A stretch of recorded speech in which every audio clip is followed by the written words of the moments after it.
सांपों की रहस्यमयी दुनिया। नमस्ते दोस्तों, जब भी हम सांप का नाम सुनते हैं तो हमारे मन में अक्सर डर और दहशत पैदा हो जाती है। सदियों से सांपों को रहस्यों और कहानियों से जोड़ा गया है, लेकिन क्या आपने कभी सोचा है कि बिना पैरों वाला यह जीव धरती पर करोड़ों सालों से कैसे जीवित है? दुनिया भर में सांपों की 3000 से भी ज्यादा प्रजातियां पाई जाती है।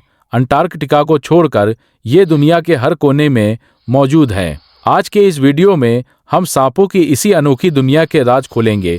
सांप कोल्ड ब्लडेड यानी शीत रक्त वाले जीव होते हैं। इसका मतलब है कि वे अपने शरीर का तापमान खुद नियंत्रित नहीं कर सकते। उन्हें गर्म होने के लिए धूप और ठंडा होने के लिए छांव की जरूरत होती है।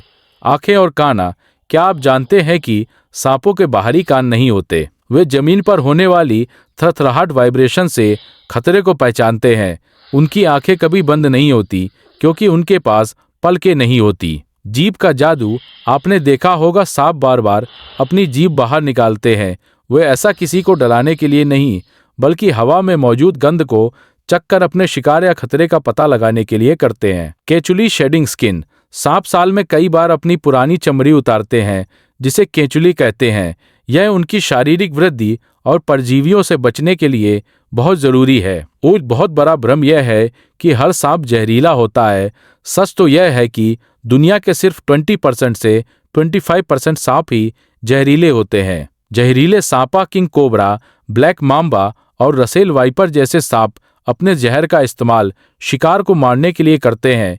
इनका जहर तंत्रिका तंत्र, नर्वस सिस्टम या रक्त संचार पर सीधा हमला करता है। बिना जहर वाले सांपा, अजगर और एनाकोंडा जैसे सांप जहरीले नहीं होते। वे अपने शिकार को अपनी ताकत से जकदर कर या दबाकर मारते हैं। किसानों के मित्र। असल में सांप किसानों के सबसे अच्छे दोस्त होते हैं, क्योंकि वे चूहों और कीटों को खाकर फसलों की रक्षा करते हैं। चलिए जानते हैं सांपों के बारे में कुछ ऐसी बातें जो शायद ही आपने सुनी हो। सबसे छोटा सांप बारबाडोस थ्रेड स्नेक इतना छोटा होता है कि वह आपकी उंगली के नाखून जितना भी नहीं होता। सबसे बड़ा सांपक ग्रीन एनाकोंडा 25 to 30 फीट तक लंबा और 265 किलो तक भारी हो सकता है। उड़ने वाले सांपा। दक्षिण पूर्व एशिया में कुछ ऐसे सांप मिलते हैं जो एक पेड़ से दूसरे पेड़ तक हवा में ग्लाइड तैर कर सकते हैं। निगलने की क्षमता। सांप अपना खाना चबाते नहीं हैं, वे उसे पूरा निगल लेते हैं। उनका जबड़ा इतना लचीला होता है कि वे अपने सिर से कई गुना बड़ी चीज भी निगल सकते हैं। दोस्तों, सांप हमारे पर्यावरण का एक बहुत जरूरी हिस्सा है।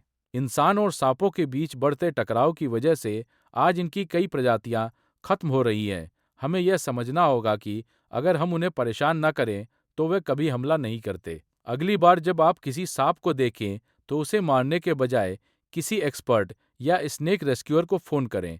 उम्मीद है आपको यह जानकारी पसंद आई होगी। वीडियो को लाइक करें और चैनल को सब्सक्राइब करना ना भूलें। धन्यवाद।